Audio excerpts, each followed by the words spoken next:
जी hello दोस्तों, मैं हूं कमर चीमा। और दोस्तों, जैसा कि आप देख रहे हैं, मेरे साथ मौजूद हैं आरजू कासमी साहबा।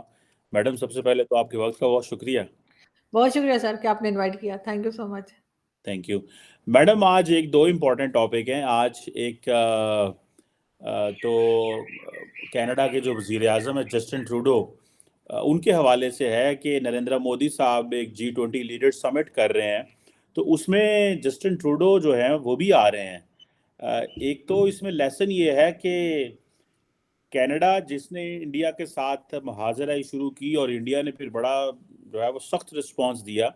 पहले इंडिया ने वीज़े बंद कर दिए। आज मैंने सुना है कि उन्होंने ई वीज़े दोबारा शुरू कर दिए कनेडियंस के लिए, बिकॉज उनको पता है कि कनेडियंस आएंगे तो टूरिस्ट आते हैं। लेकिन इसके साथ साथ जस्टिन ट्रूडो जो हैं, उन्होंने ये जो लीडर्स समिट है G20 की, इसमें वो आ रहे हैं। वर्चुअल है इसमें, लेकिन वो अटेंड कर रहे हैं। आप कैसे देखती हैं, इसमें क्या मैसेजिंग है कि जस्टिन ट्रूडो जिन्होंने इतना बड़ा एक क्राइसिस क्रिएट कर दिया, ना तो ऑस्ट्रेलिया ने उनकी मदद की, ना अमेरिकन ने, ना बरतानिया ने, लेकिन वो इस लीडर समिट में दोबारा आ रहे हैं, इसका बाइकआउट भी नहीं कर रहे। How do you see this? Justin Trudeau के लिए ये कितना को कई लोगों ने इसको सेटबैक कहा और कई लोगों ने कहा कि वो उन्होंने ठीक किया।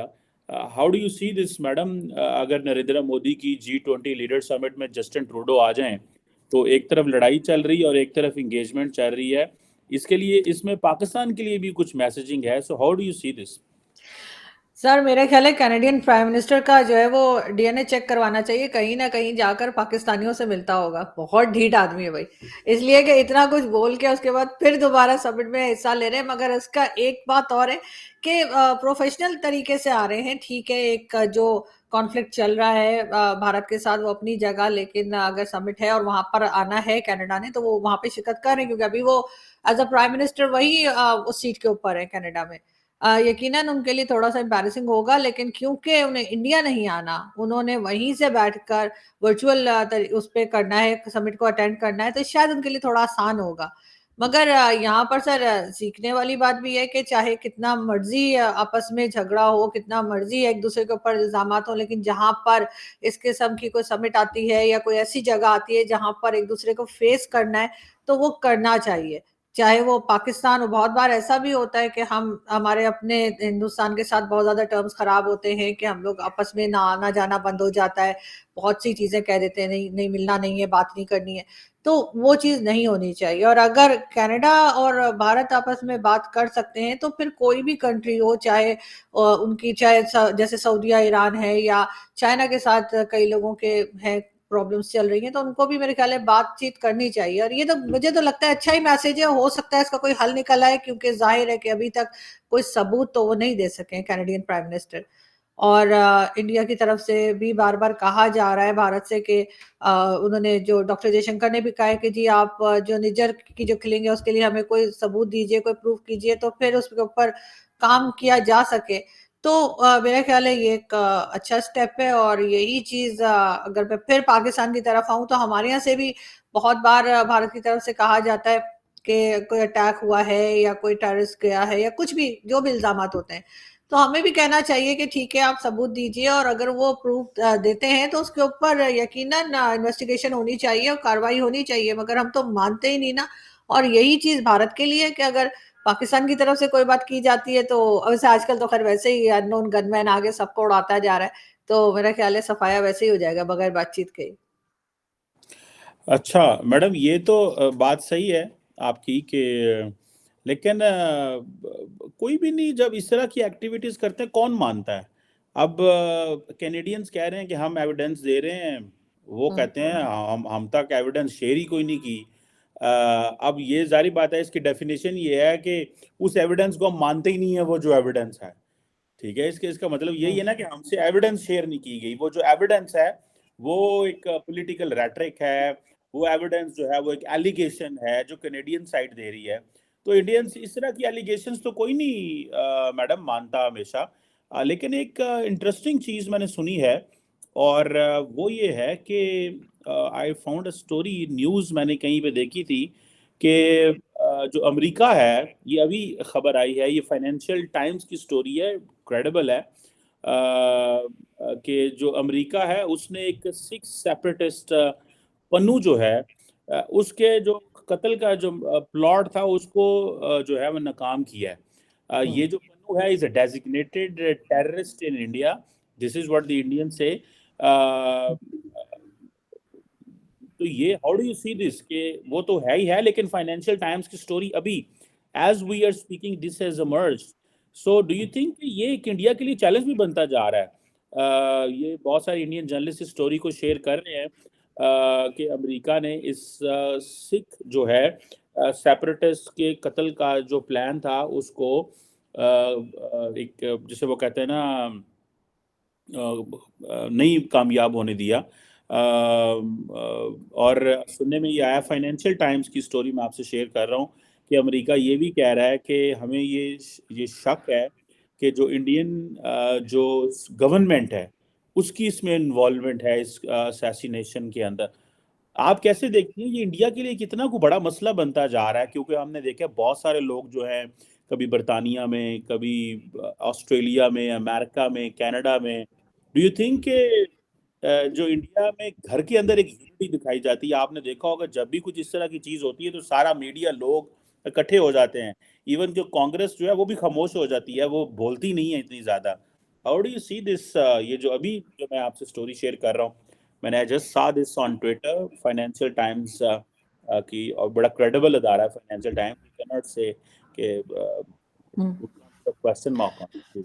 बिल्कुल नहीं सर, बिल्कुल चैलेंज तो है इंडियन गवर्नमेंट के लिए डेफिनेटली। इस किस्म की बातें आ रही हैं और अभी इलेक्शंस भी आगे आ रहे हैं और ये भी कहा जाता है कि जब इलेक्शंस नज़दीक होते हैं तो इस किस्म की बातें आती हैं। और इसके ऊपर यकीनन बहुत सीरियसली इंडियन गवर्नमेंट को देखना पड़ेगा। लेकिन बात सारी ये है कि ये लोग कोई सबूत दें ना, कोई प्रूफ दें। सिर्फ एलिगेशंस हैं, ऐसे कोई भी कह दे कि जी उसको मारने की कोशिश की गई और ऐसे। और अमेरिका की जहां तक बात है तो डेफिनेटली वो इस वक्त कनाडा का साथ दे रहा है। और अगर कोई उनके पास सबूत होता, जो कि गवर्नमेंट्स आपस में, इंडिविजुअल्स की बात नहीं हो रही ना, गवर्नमेंट्स की बात हो रही है, तो गवर्नमेंट्स अगर इस किस्म की डील करती हैं तो उसके लिए उनको पक्का सबूत चाहिए होता है कि हाँ ऐसा हुआ है या इस किस्म की बात है। उसके बगैर तो कोई गवर्नमेंट एक्शन नहीं करती, फिर तो इल्जाम लगते रहे। और जहां तक वो डेजिग्नेटेड टेररिस्ट उसको बोला जा रहा है तो सर फिर तो आप उसके आगे साब लगाए ना। आप उसका नाम ऐसे मतलब बदतमीजी से ले रहे हैं, बेचारे का नाम वो क्या नाम है, पन्नू पन्नू साहब बोला करे फिर। इसलिए कि हमारे यहाँ तो सर नहीं, जिसके आगे हम डेजिग्नेटेड टेररिस्ट लगा देते हैं उसको तो हम साहब बोलना शुरू कर देते हैं ना, जैसे हाफिज सईद साहब, मसूद अजहर साहब, इस किस्म की बातें करते हैं ना हम तो। नहीं वो आपकी बात सही है, लेकिन जिसे हम कहते हैं ना कि ये लोग क्योंकि पॉलिटिकल भी है ना, तो इसलिए हम्म बहुत सारे तबका इन्हें साहब कह देता है।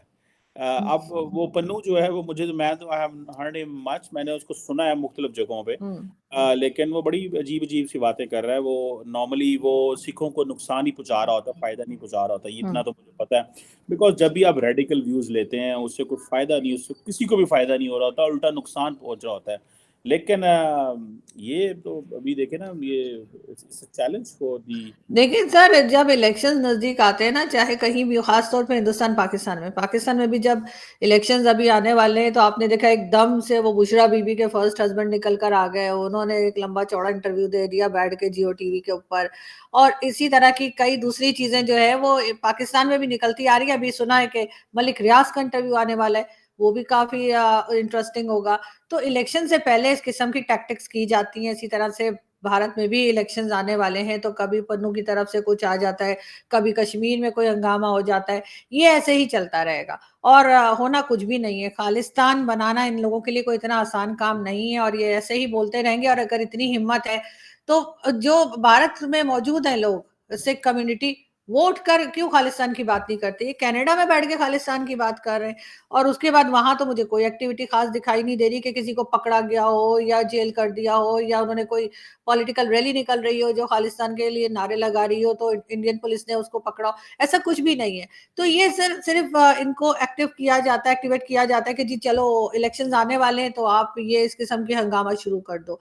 ये करेंगे, फिर अभी कुछ दिन में हो सकता है कश्मीर में कोई नया तमाशा खड़ा हो जाए। तो ये होता रहता है सर, इसी ये कोई खास चीज नहीं है। और जैसे ही इलेक्शंस हो जाएंगे, एक बार सेलेक्ट हो जाएगा, ये इलेक्शन होके पता लग जाएगा कि कौन सी पार्टी आई है इंडिया में, उसके बाद सब आराम से हो जाएंगे। उससे पहले ये सिलसिला कहीं ना कहीं चलता रहेगा। कभी अब वो आसाम का भी कई बार नाम लिया गया और कई जगहों के, तो ये सिलसिला होता है और हर इलेक्शंस में होता है। हमारे यहाँ भी होता है, हालांकि हमें तो पहले से पता होता है कौन आ रहा है। हमारे यहाँ तो पहले से इस्टेब्लिशमेंट ने सोच लिया होता है कि कौन एज अ प्राइम मिनिस्टर आएगा, लेकिन हंगामे तो पाकिस्तान में भी होते रहते हैं। तो इसके ऊपर इतना वो बेचारा, उसको असल में वो है जो पन्नू है ना, ये असल में सिख कम्युनिटी का शेख रशीद है। इसको ना जब तक ये कोई स्टेटमेंट नहीं दे देता ना, इसको कोई देखता नहीं है। फिर उसके बाद खड़े होकर उसने कोई स्टेटमेंट दे देनी है, फिर आप हो या और दूसरे लोग हो, इवन मैं भी, हम लोग उसके ऊपर फिर वीडियोस बनाते हैं, टीवी चैनल्स उसको दिखाते हैं, वरना वो कहीं पे घूम रहा हो तो कोई उसको पहचाने भी नहीं, जब तक वो उस किस्म की उल्टी सीधी बात ना करे कि मैं ये कर दूंगा वो कर दूंगा।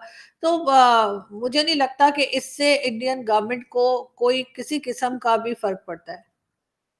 वो फर्क तो नहीं पड़ता, लेकिन बहुत सारे लोगों को कहना यह है कि शायद may be it will help prime minister Modi to emerge as a strong man for coming elections. Do you find this as a brownie point for PM Modi नहीं के लिए है? नहीं नहीं सर, पीएम मोदी को भला इनकी क्या जरूरत है? आप देख रहे हैं उनकी इकोनॉमी किस तरह चल रही है, आप देख रहे हैं कि चंद्रयान प्रोजेक्ट उनका कैसे, कई दूसरे G20 और SCO की मीटिंग्स और कौन कौन सी चीजें जो है उनके यहाँ चल रही हैं। उन्होंने इतना बड़ा इवेंट करवा दिया वर्ल्ड कप का। तो क्या कुछ और चीजें उन्होंने जो की अपनी कंट्री के लिए जिससे आम सिटीजन को फायदा है? उनको भला ये इस किस्म की, वो जैसे बोलते हैं ना, टुच्ची हरकतें करने की क्या जरूरत है कि पन्नू से कहलाएंगे तो उसके बाद उनको वोट पड़ जाएंगे। मुझे नहीं लगता कि इस वक्त पीएम मोदी इस वक्त जिस, ये जरूर है कि पहले दो इलेक्शंस जो हुए थे उसके मुकाबले में इस वक्त इनको मुकाबला काफी टफ मिल रहा है। पहले दो तो बहुत आराम से जो बताया गया कि उन्होंने जीत लिए थे, इसमें यकीनन जो दूसरी पॉलिटिकल पार्टीज हैं वो उनको टफ टाइम दे रही हैं, लेकिन अच्छी बात है, टफ टाइम मिलना चाहिए और उससे इंसान सीखता ही है। लेकिन तब भी इतना टफ टाइम भी नहीं है कि उनको कोई इस किस्म का डर हो कि वो प्राइम मिनिस्टर नहीं बन सकेंगे या उनकी पार्टी हार जाएगी। तो वो मुझे नहीं लगता, कम से कम मुझे नहीं लगता कि ये पन्नू वाला एपिसोड उसमें कहीं फिट होगा। मैडम, वो हमारे वजीर आजम साहब को भी आप जानती हैं बड़े अच्छे से, प्राइम मिनिस्टर काकड़ साहब को। वो कल कह रहे थे कि कल पता नहीं परसों एक जगह पे वो डिस्कशन कर रहे थे, और वो यही कह रहे थे कि पाकिस्तान जो है वो तमाम नेबर्स के साथ अमन चाहता है, लेकिन हमारी इस ख्वाहिश को कमज़ोरी ना समझा जाए। ये इस तरह की स्टेटमेंट हर वजीर आजम देता है, हम अमन चाहते हैं और हमारी ख्वाहिश को कमज़ोरी। ये मतलब, ये लगता है स्पीच राइटर एक ही है पिछले काफ़ी सालों से, जिसने एक ही स्पीच में वो ये लाइन ज़रूर लिखता है। ठीक है, तो ये क्या मतलब, ऐसी ख्वाहिश इंडिया, मोदी साहब तो ऐसी ख्वाहिश नहीं करते कि हम तमाम से अमन चाहते हैं और हमारी इस ख्वाहिश को कमज़ोरी ना समझा जाए। मोदी तो ऐसी बात नहीं करता। कभी आपने देखा भारतीय वज़ीर आज़म नरेंद्र मोदी को ये कहते हुए कि हम अमन चाहते हैं और हमारी ख्वाहिश को कमज़ोरी ना समझा जाए? या हो सकता है वो पाकिस्तान के हवाले से बात ना करते हों, चीन के हवाले से ज़रूर करते होंगे। क्या ख़्याल है आपका? सर मुझे नहीं लगता, इसलिए कि अगर आप अमन चाहते हैं तो आपको बोलने की जरूरत ही नहीं, लोगों को पता लग जाता है। आप एक्शन से साबित करें ना, आप कहने से क्या होता है? ये तो बहुत टाइम से, जैसे आपने खुद भी कहा, हर प्राइम मिनिस्टर आके यही बात करता है। इससे बिल्कुल यही लगता है कि जो इनको स्पीच लिख के देता है वो एक ही बंदा है, या कम से कम वो सिस्टम एक ही है जो इनको बताता है कि क्या कहना है। अब हाल वो हो गया है कि पाकिस्तान का कोई प्राइम मिनिस्टर, कोई प्रेसिडेंट या कोई भी पॉलिटिशियन आके कुछ भी बोले उससे कोई फर्क पड़ने वाला है नहीं। इनको अपने एक्शन से साबित करना होगा कि ये अमन चाहते हैं। इनको अपने यहाँ से ये जो नॉन स्टेट एक्टर्स वहां जाते रहते हैं उनको रोकना होगा। दूसरी तरह के जो कुछ गड़बड़ चलती रहती है कश्मीर में, और इनकी जो अपनी 2-4 दिन के बाद उल्टी स्टेटमेंट देते हैं, एक बार कहेंगे कि हम अमन चाहते हैं, उसके बाद पलट के कोई और बात कर देते हैं। अभी जो डोजियर इन्होंने बनाया था जिसमें ये माइनॉरिटीज की बात कर रहे थे, आपसे मेरी बात भी हुई थी बल्कि, तो वो बनाने का क्या मतलब है? वही पहले आप अपने घर में तो देख लीजिए, अपनी माइनॉरिटी को तो कुछ सहारा दे दीजिए, उसके बाद बात कीजिए। अव्वल तो अपने आप को देखना चाहिए ना, दूसरे को बोलने से पहले। तो ये कुछ भी नहीं है, काकड़ साहब सिर्फ टाइम पास कर रहे हैं और उन्हें फरवरी तक उन्हें यहीं रहना है फिलहाल, इलेक्शन तक। और इसी किस्म की स्टेटमेंट खैर वो पहले दिन से दे रहे हैं, जब भी तो वो जो है बिलावल भुट्टो जरदारी ने कहा था कि ये केयर टेकर है, चेयर टेकर नहीं है। तो वो चेयर टेकर अपने आप को समझ रहे हैं और उसकी वजह से बेचारे जो है वो उस नशे से उतर ही नहीं रहे, उनका नशा ही नहीं उतर रहा है कि वो प्राइम मिनिस्टर हो गए। तो उनको इस किस्म की छेड़खानी नहीं करनी चाहिए, इस किस्म की बातें नहीं करनी चाहिए। और जैसा मैंने कहा कि अब बातों से कुछ नहीं होगा, कि पाकिस्तान अमन चाहता है अपने तमाम नेबर्स के साथ, चाहे अफगानिस्तान हो चाहे भारत हो, पाकिस्तान को एक्शन से साबित करना पड़ेगा। ये कहने से कुछ नहीं होगा कि एक तरफ तो आप कह रहे हैं हम अमन चाहते हैं, दूसरी तरफ आप क्या के लोग घुस घुस के वहां पे हंगामे कर रहे हैं या लोगों की जानें ले रहे हैं और मैडम तरह तरह की चीजें।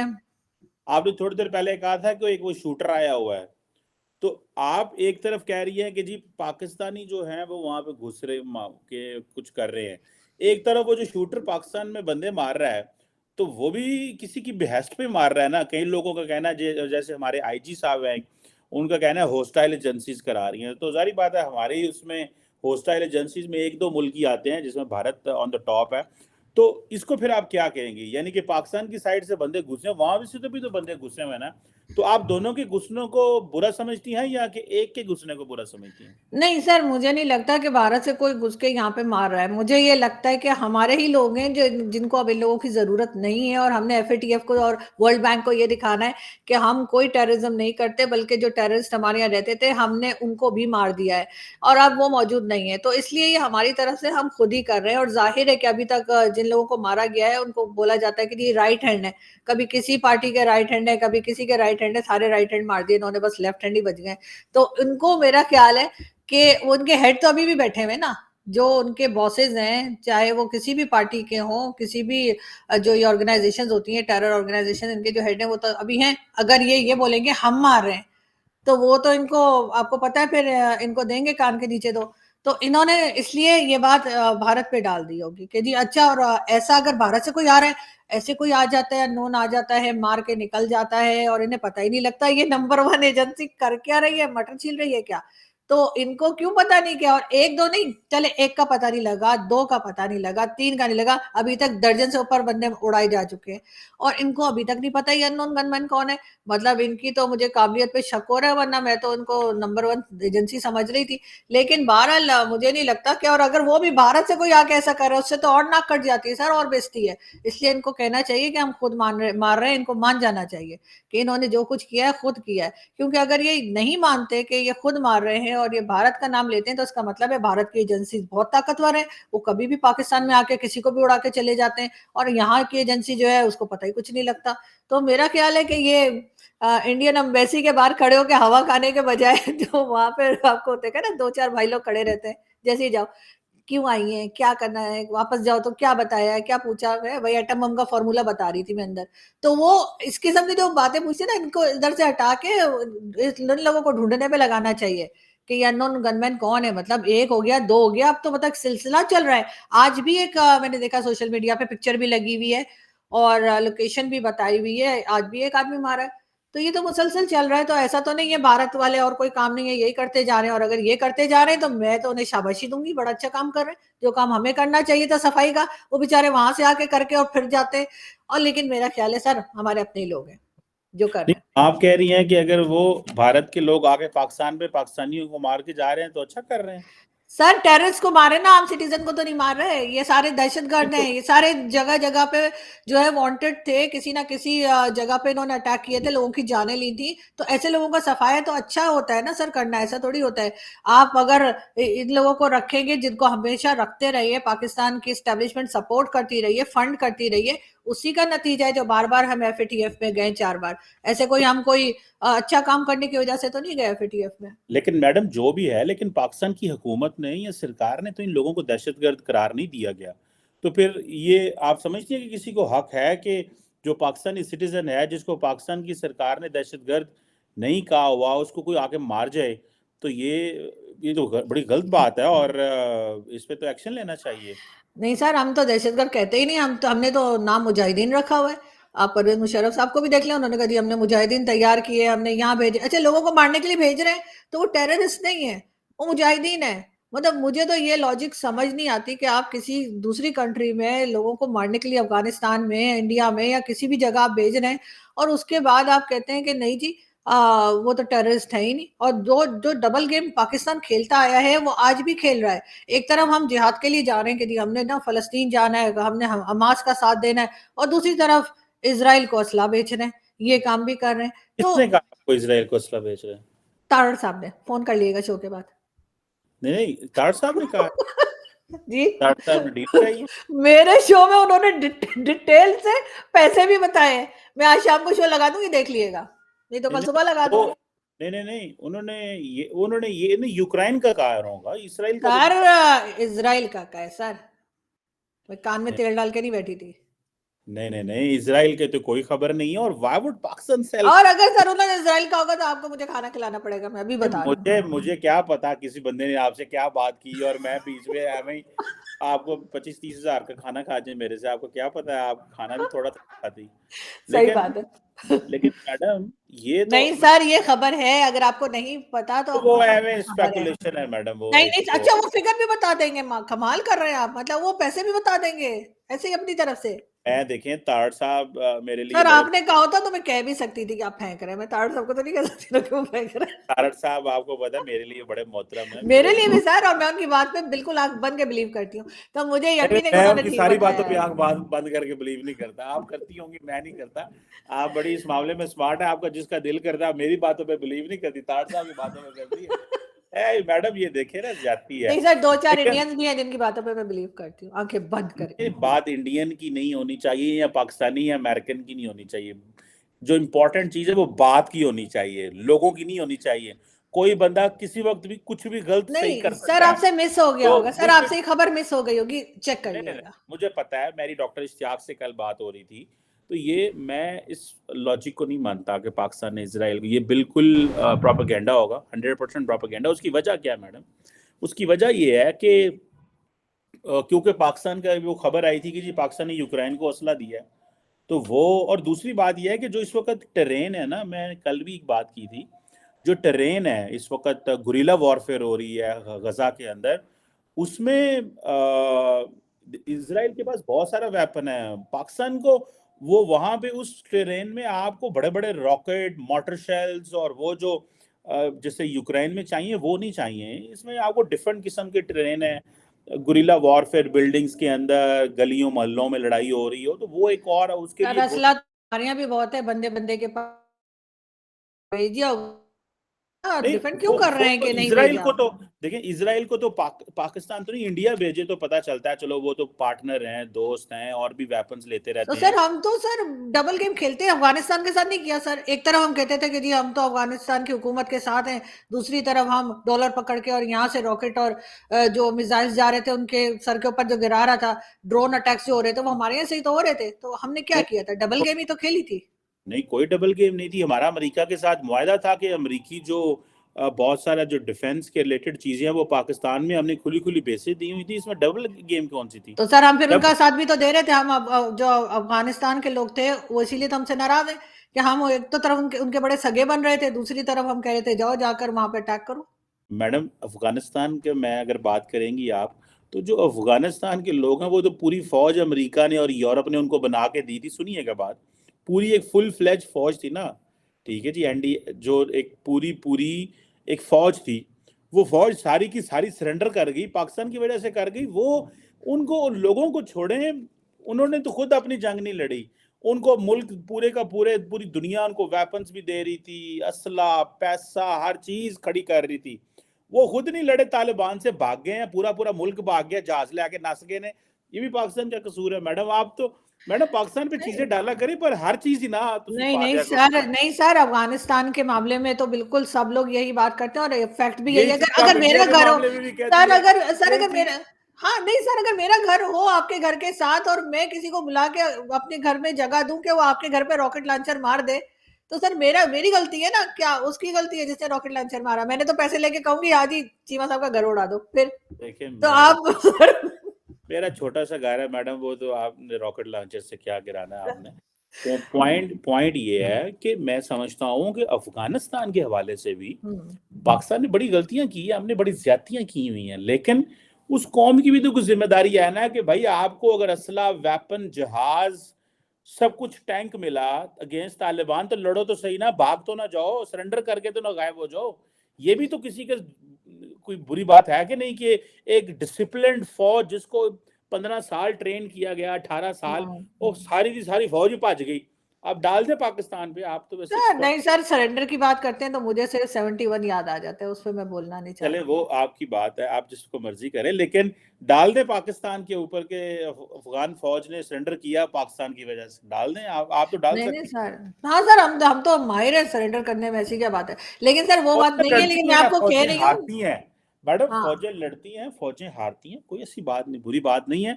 लेकिन हाँ बिल्कुल ही आप देखें निकल जाना सारा कुछ अफगान तालिबान को देके, तो आपका तो दिल करता है पाकिस्तान पे ये भी डाल दूं कि वो जो फौजी अफगानी जो छोड़ के गए थे ना, ये पाकिस्तान की गलती है। ऐसे तो ना मैडम करें ना, आप ये तो माने कि वो खुद सरेंडर करके गए थे।